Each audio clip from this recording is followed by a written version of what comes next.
नमस्कार, मैं हूं आपके साथ मयंक। देखिए, आज 19 मार्च है और जंग का 20वां दिन। और हकीकत यह है कि अब ईरान गुस्से में है और बहुत ज़्यादा गुस्से में है। और उसका नतीजा क्या है आपने देखा ही होगा। कतर जल रहा है, रियाद जल रहा है, इजराइल जल रहा है, यूएई जल रहा है। तस्वीरें आप देख ही रहे होंगे, पिछले 24 घंटे की जो तस्वीरें आई हैं इनके बारे में मैं बात करूंगा। लेकिन उसके पहले एक बड़ी और अहम खबर जो अमेरिका से आई है, जो बड़ी ही गौर करने वाली खबर है।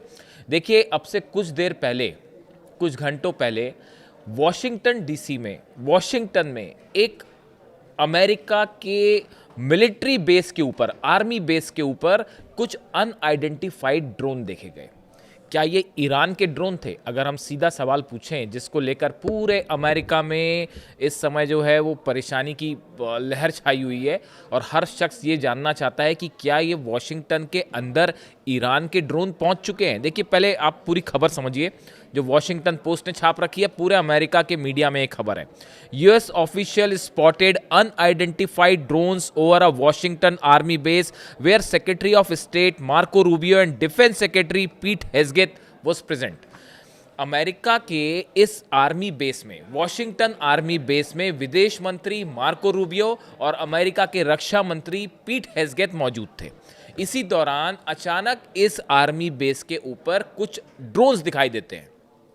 जैसी ड्रोन्स दिखाई दिए, पूरे आर्मी बेस में अलर्ट कर दिया गया। पैनिक की सिचुएशन थी, मानो ऐसा लग रहा था कि अब कुछ अटैक हुआ और तब कुछ अटैक हुआ। लेकिन उस ड्रोन से किसी तरह के हमले की फिलहाल कोई खबर नहीं आई। देखिए, जैसे ही ये ड्रोन दिखे उसके बाद जो हालात थे वो ऐसे थे कि एकदम पैनिक का माहौल। सबसे पहले पीट हेग्सेथ और मार्को रूबियो को उस आर्मी बेस से अलग ले जाया गया, दूसरी जगह शिफ्ट किया गया। यानी हकीकत यह है कि आर्मी बेस, वॉशिंगटन में आर्मी बेस की आप बात कर रहे हैं, उसमें अमेरिका के विदेश मंत्री और रक्षा मंत्री की सुरक्षा को लेकर अमेरिका परेशान है कि कहीं ये ड्रोन आ गया और ये ईरान का ड्रोन निकला और कहीं गिर पड़ा तो क्या होगा। यानी आर्मी बेस से इन दोनों मंत्रियों को फौरन जो है वो शिफ्ट किया गया। हालांकि देखिए, पेंटागन के जो प्रवक्ता हैं शॉन पार्नेल, उनकी तरफ से उन्होंने कहा कि मैं इस बारे में कोई ज़्यादा जानकारी नहीं दे सकता क्योंकि ये सुरक्षा से जुड़ा मैटर है। और जो आर्मी बेस था उसका नाम है मैकनेयर आर्मी बेस, जिसके ऊपर ये ड्रोन दिखाई दिए।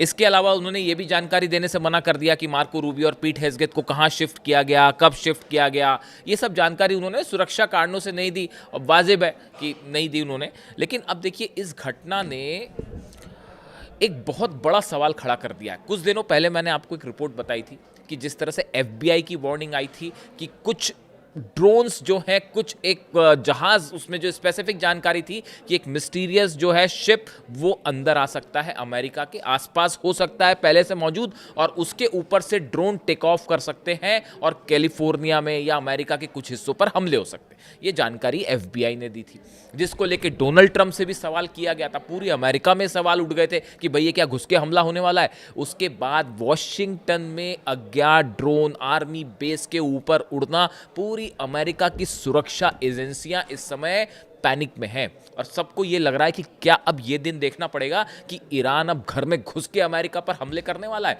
अभी तो अरब जल रहा है, अभी तो इजराइल जल रहा है, लेकिन क्या अब वो भी चीज़ दिखाई देखने को मिलेगी कि अमेरिका के अंदर ड्रोन अटैक शुरू हो जाएंगे।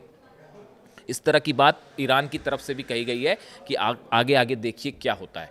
तो ये खबर है, इसके बारे में जो भी अंदर डिटेल आएगा कि ये क्या था, कैसे हुआ, तो मैं आपको इसके बारे में जानकारी दूंगा। अब बात करते हैं अरब की। अरब देशों पर जिस तरह से हमले हुए वो आपने देखे। इजराइल की बात हम आखिरी में करेंगे। इजराइल की बात मैं आपको सुबह ही बता चुका हूँ, सुबह के वीडियो में। और इस समय जब मैं आपसे बात कर रहा हूँ, 19 तारीख, जंग का 20वां दिन, दोपहर का वक्त है। मैं अभी आप जब ये वीडियो बना रहा हूँ, इस दौरान भी इजराइल पे मिसाइल्स बरस रही हैं और खुर्रम शहर 4 ने जो है पूरे इजराइल को खोद डाला है। ये गुस्सा है ईरान का। लारिजानी साहब पर जिस तरह से हमले हुए, खामेनी साहब को जिस तरह से शहीद किया गया, अब ये उसका नतीजा है और अब ये गुस्सा भुगतना पड़ेगा। जो नए सुप्रीम लीडर हैं उन्होंने, मुस्तफा ने साफ कर दिया कि हम किसी सूरत में जो है वो सीज फायर का कोई सवाल ही नहीं है और एक एक खून की एक एक बूंद का बदला लिया जाएगा और शहादत का बदला लिया जाएगा। ये नए सुप्रीम लीडर के शब्द हैं। अब देखिए होता क्या है, आपने देखा जिस तरह से दुबई पर हमले हुए, कतर में हमले हुए, रियाद में हमले हुए, ये हमले क्यों हुए, हमले क्यों किए ईरान ने, ये बात समझना ज़रूरी है। देखिए, इजराइल और अमेरिका ने ईरान के साउथ पार्स गैस फील्ड पर अटैक हुआ। ईरान का ये वो साउथ पार्स गैस फील्ड सबसे अहम, सबसे इंपॉर्टेंट, सबसे बड़ा गैस फील्ड है ईरान का, जिस पर मिसाइल अटैक होते हैं और करीब उसका 15 से 20% हिस्से को नुकसान पहुंचा। उसके बाद बयान आता है अमेरिका के कि नहीं नहीं नहीं, हमने ये हमला नहीं किया, ये तो इजराइल ने कर दिया। और जो है हम अब आगे कहेंगे, मैं आपको बताऊंगा डोनाल्ड ट्रंप क्या कह रहे हैं। उसके बाद डोनाल्ड ट्रंप, अमेरिका की तरफ से बयान आया कि हमला हमने नहीं किया, ये तो इजराइल ने कर दिया है और गलती से ये हमला हो गया, या इस तरह की जो भी बात है, क्योंकि पता था कि अब ईरान क्या करेगा। उसके बाद ईरान ने जो है रात भर जो मिसाइलें बरसाई हैं अरब देशों पर, आप देखिए जो हमले हुए उस पर कतर की रास लफान गैस फैसिलिटी जो है, इस पर बुधवार की रात को यानी बीती रात को ज़बरदस्त अटैक हुए, मिसाइल्स अटैक हुए, ड्रोन अटैक हुए। नतीजा ये है कि पूरी इंडस्ट्रियल सिटी जो है उसमें आग लग गई। इस पर्टिकुलर जो एरिया है, ये ऑयल फील्ड जो है, गैस फील्ड जो है, फैसिलिटी जो है, ये लफान गैस फैसिलिटी को ज़बरदस्त नुकसान हुआ है। और कतर एनर्जी ने कन्फर्म किया है कि ईरानी मिसाइलों के हमले में गैस प्रोसेसिंग हब को काफ़ी नुकसान हुआ है, ज़बरदस्त नुकसान हुआ। उसके अलावा आप सऊदी अरब की बात करें, सऊदी अरब की गैस फील्ड्स, ऑयल फील्ड्स, सब पर अटैक हुए हैं, सब पर खुर्रम शहर 4 मिसाइल गिरी है। अभी तक आपने देखा कि अरब देशों पर ड्रोन से अटैक हो रहे थे, बाय एंड लार्ज बड़ी संख्या में ड्रोन से अटैक हो रहे थे, और या फिर जो मिसाइल्स थी उसमें खुर्रम शहर 4 मिसाइल्स इक्का दुक्का जगह से शामिल थी। जो अमेरिकन बेसिस थे उस पर खुर्रम शहर 4 मिसाइल गिर रही थी। लेकिन अब हालात ये हैं कि ऑयल फैसिलिटीज़ पर, सऊदी की ऑयल फैसिलिटी के ऊपर खुर्रम शहर 4 मिसाइल गिरी है। और आरामको जो ऑयल कंपनी है उसमें फिर एक बार आग लग गई है, और उसका नतीजा ये है कि धू धू कर जल रही हैं अरब 2 मिसाइल्स गिरने की तो तस्वीरें भी सामने आई।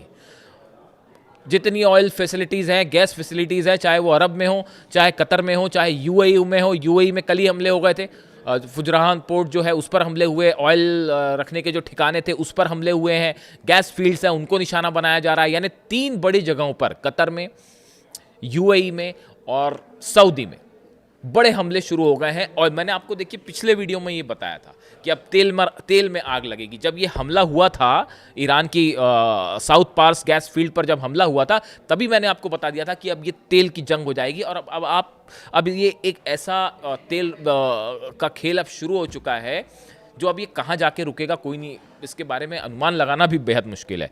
देखिए, सऊदी अरब के विदेश मंत्री प्रिंस फैसल बिन फरहान ने ईरान को चेतावनी देते हुए कहा है कि उनके देश और खाड़ी के जो अन्य देश हैं वो सब मिलकर ईरान को जवाब दे सकते हैं और वो अब इन हमलों को बर्दाश्त नहीं करेंगे, और इसलिए तेहरान अपनी सैन्य रणनीति पर दोबारा विचार करे। ऐसा बयान जो है वो सऊदी के विदेश मंत्री की तरफ से आया है, और उन्होंने कहा है कि हमारे पास अपने पार्टनरों के साथ मिलकर जो है हम ईरान को अब जवाब दे सकते हैं और ईरान को अपनी रणनीति पर विचार करना चाहिए। यानी अभी भी हमला किया नहीं है, इतने हमले होने के बाद भी अभी तक हमले की हिम्मत नहीं जुटा पाए हैं। लेकिन ठीक है, हमला कह रहे हैं कि आगे मिलके हमला हो जाएगा। देखिए, असल में हुआ क्या, कल मैंने आपको जो वीडियो बनाया था उसमें बताया था मैंने कि सऊदी में एक बड़ी बैठक होने वाली है।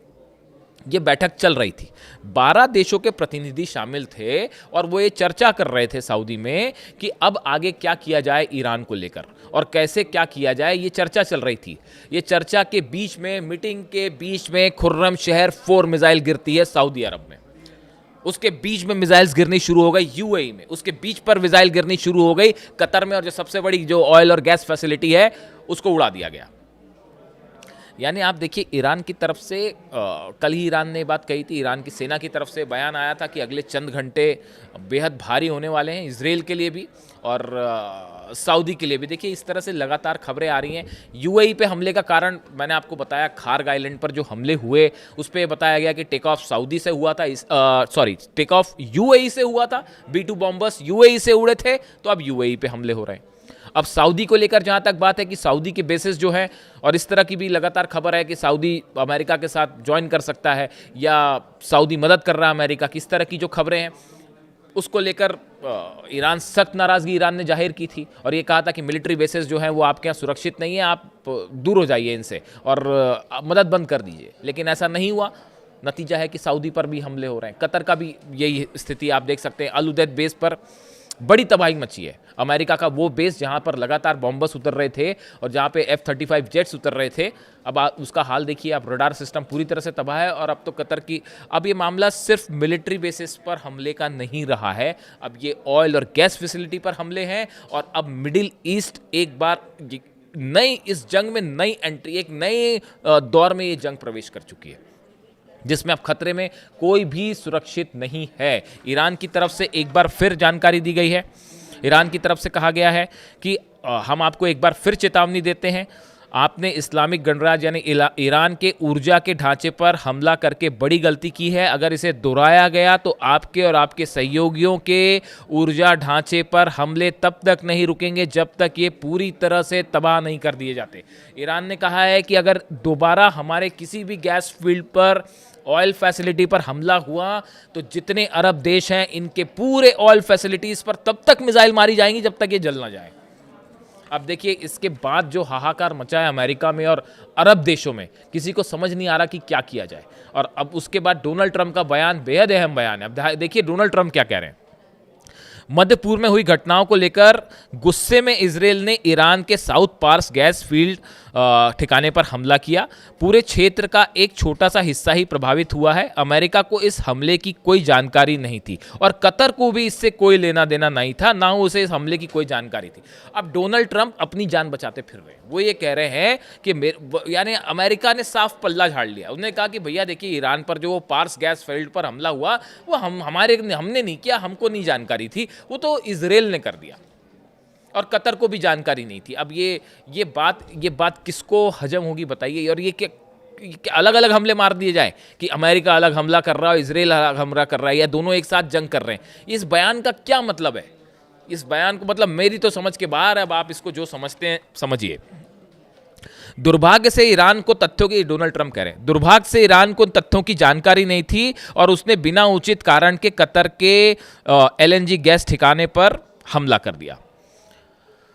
ये कहना है डोनाल्ड ट्रंप का। इसके साथ वो धमकी भी दे रहे हैं, उसके साथ वो ये भी कह रहे हैं कि अगर इस तरह के हमले जारी रहे तो हम ईरान पर ऐसा हमला करेंगे कि वो हमेशा याद रखेगा। वो हमेशा से इस बात को कहते रहे हैं। यानी अब इस पर अमेरिका के राष्ट्रपति का जो स्टेटमेंट आया है कि भाई गैस फील्ड पर हमला किया वो इजरायल ने किया, हमें नहीं पता था, यानी ऐसा लगता है कि मानो क्या कहा जाए इसको लेकर।